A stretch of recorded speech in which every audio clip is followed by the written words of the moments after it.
go after the sinews of war, or rather the jugular, oil. No oil, no tanks, no movement. The Western Allies brought Germany and Japan to their knees by 1945, but it took thousands of lives and millions of tons of bombs. And these powers fought to the end on petrol fumes. It's not easy to knock out a country's oil-producing capabilities, but can this be done by Ukraine or Russia? Join me, Jan Darasz, for How We Got Here. It's no secret that oil fuels wars. After all, what are tanks, warplanes, military vehicles fueled with? Diesel and gas. This is true not only today.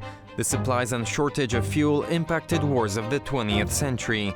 One such example is the Second World War. Operation Barbarossa, the grand offensive against the Soviet Union, with one goal: capturing and occupying Moscow. But to cross the plains of Eastern Europe, Hitler needed fuel to resupply their low fuel stock and also to deny its use to the Soviet Union. Germany pushed towards the oil fields of the Caucasus. But as the Soviets began to avoid encirclement by tactical withdrawals, the losses on the German side mounted. The reserves were largely empty by the time the Nazis reached the outskirts of Stalingrad on the Volga River. This was in August of 1942. The Germans never captured the city. Soviet forces eventually broke through defense lines and surrounded the Nazi forces.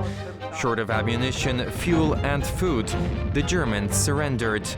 A turning point in the war was reached. The Germans were in retreat. Fuel is just as important in modern warfare.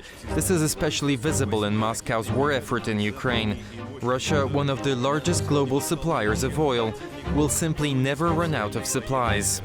Russian politicians and strategists find out that idea that energy, technology which is connected with nuclear energy, and Russian hydrocarbons and coal will be not only a place where they can earn a lot of money, but also it will be weaponized, or it can be used in external policy. Russia has been pounded with sanctions from Western countries following the outbreak of the war in Ukraine, but it has also found ways to circumvent them. An estimated fleet of 1,400 vessels worldwide, known as Russia's Shadow Fleet, allow Russia to keep exporting oil above the Western imposed price cap. Aging vessels that are part of the fleet usually have mysterious owners. Most often, they are registered in countries with poor registries, primarily Gabon and Eswatini.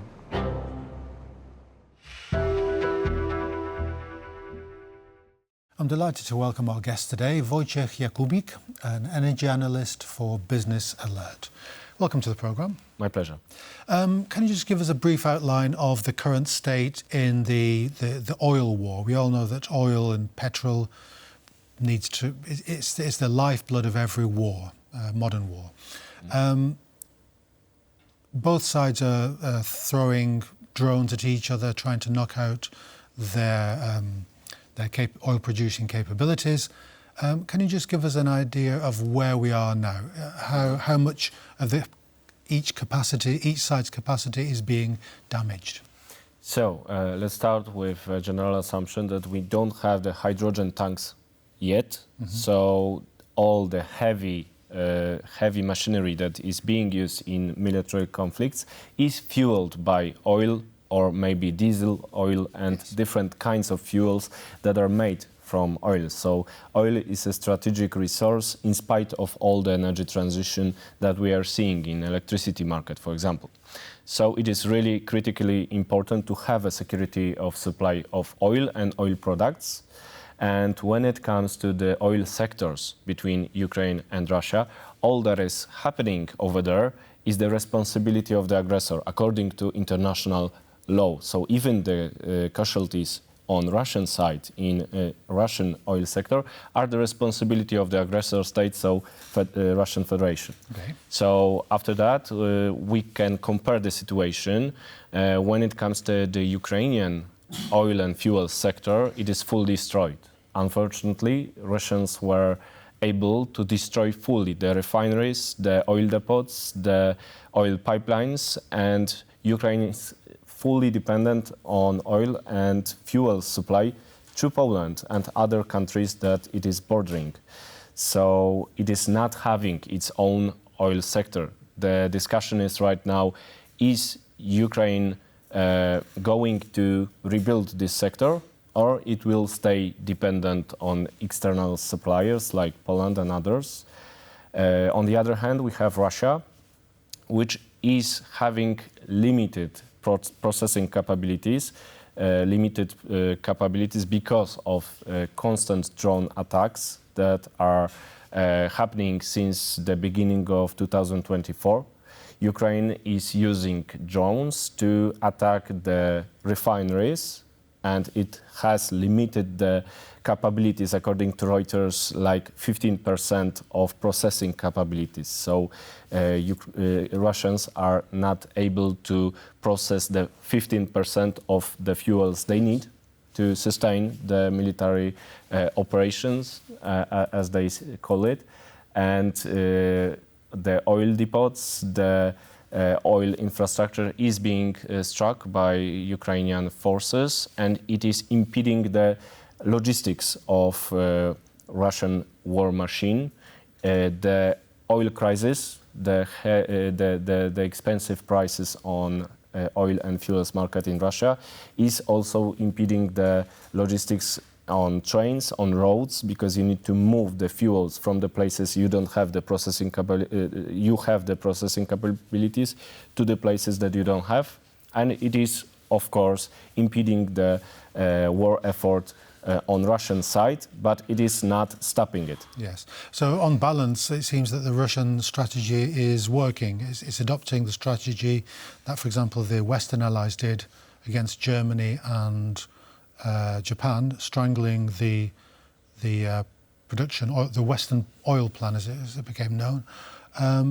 It's almost crippling Ukraine in the manner that Germany was crippled.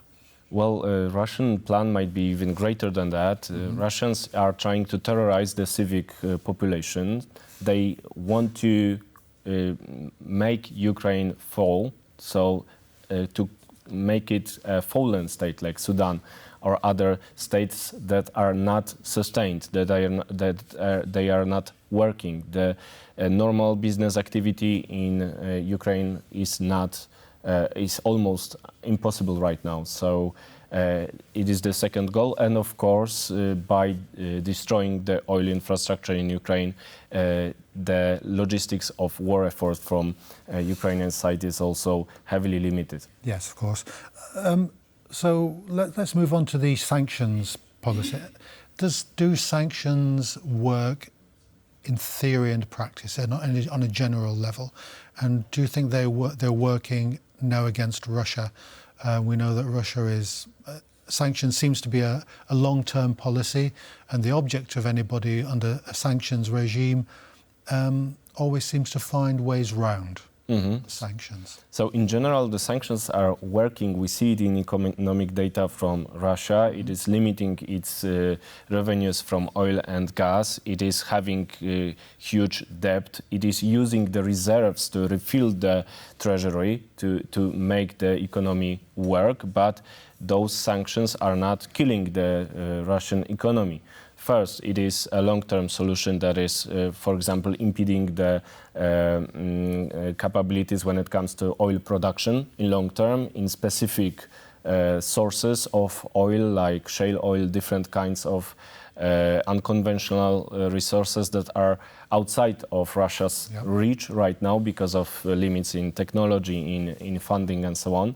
It is also hampering Russian pivot to the east, especially natural gas sector, because Russia needs another pipeline to China to make the gas pivot to China work. It is not diversifying away from the European market that it has lost. It is not having an infrastructure that would move the gas that it was delivered to Europe to make it go to Asia tomorrow. So the sanctions are limiting this prospect. They cannot do it. So it's the hardware that Russia needs to, as you say, to pivot to the east rather than the west. They need mega projects. They need to have funding. They need to have the know-how. They need to have the technological partners. They even have issues with LNG infrastructure because they don't have this know-how and they need to import stuff from the West, and it is prohibited. But of course, the sanctions, as they are right now, they are limited. They are not full-scale sanctions. We don't have, for example, natural gas embargo. We don't have a full oil embargo.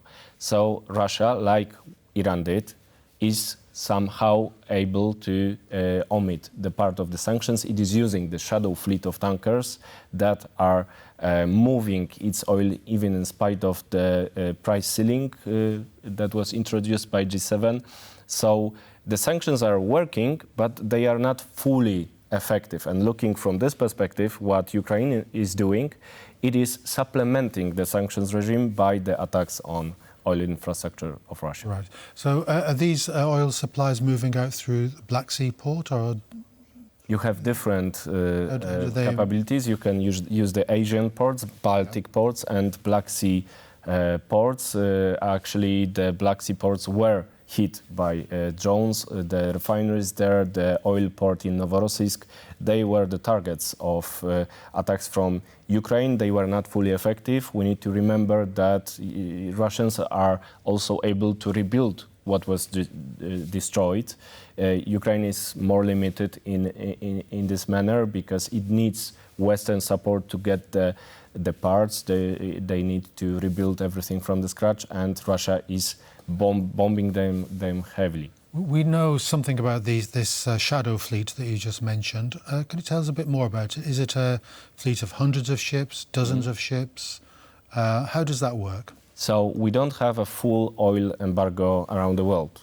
There is a compromise between the sanctions regime and the fluency of the market that is afraid of expensive oil prices. Yes. So we have the price ceiling, which is $60 per barrel of Urals, Russian blend of oil.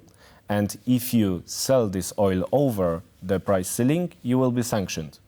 So Russia has developed its capability to have around 400 of specific tankers that are selling this oil over the price ceiling, but the documents are not showing those are Russian ships. Those are those shadows, a fleet of shadows that are moving this oil in spite of the sanctions. So Americans are starting to targeting the different ships, ship by ship, but they targeted around 40 units, and we have over 400 of such units, and Russia is replacing them one by one. When you say targeting, what do you mean?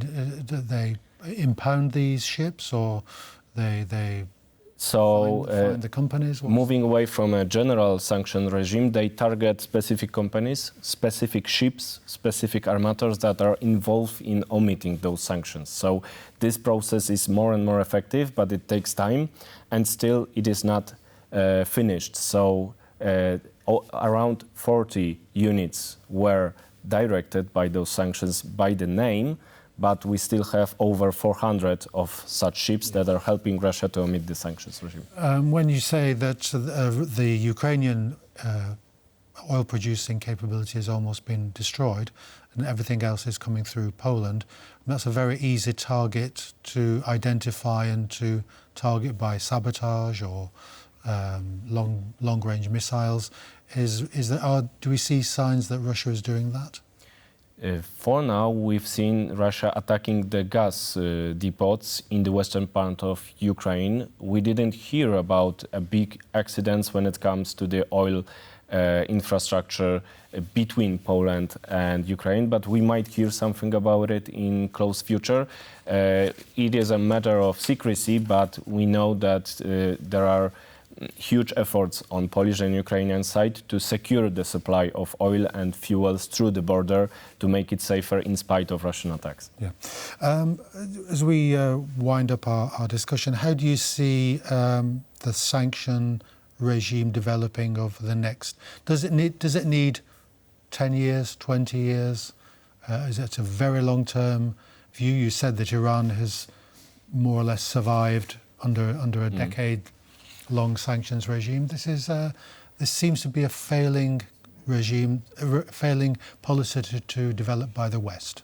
So we hesitate too much, we discuss too much. If you would introduce heavy sanctions immediately after the start of the invasion, we would pay less for its consequences, because of course it is also impacting our market, but decisive, heavy sanctions introduced immediately after the February of 2022 would be more effective and would bring lesser costs, so smaller costs. So now we are trying to create some compromise around new sanctions, but the lack of will is making this sanctions regime less effective. And the markets would adjust themselves accordingly. In the end, independence from Russia is creating the security of supplies that is decreasing the prices. We can see it actually on the gas market, so we need the same situation in oil markets. So I keep my fingers crossed for independence from Russia's supplies.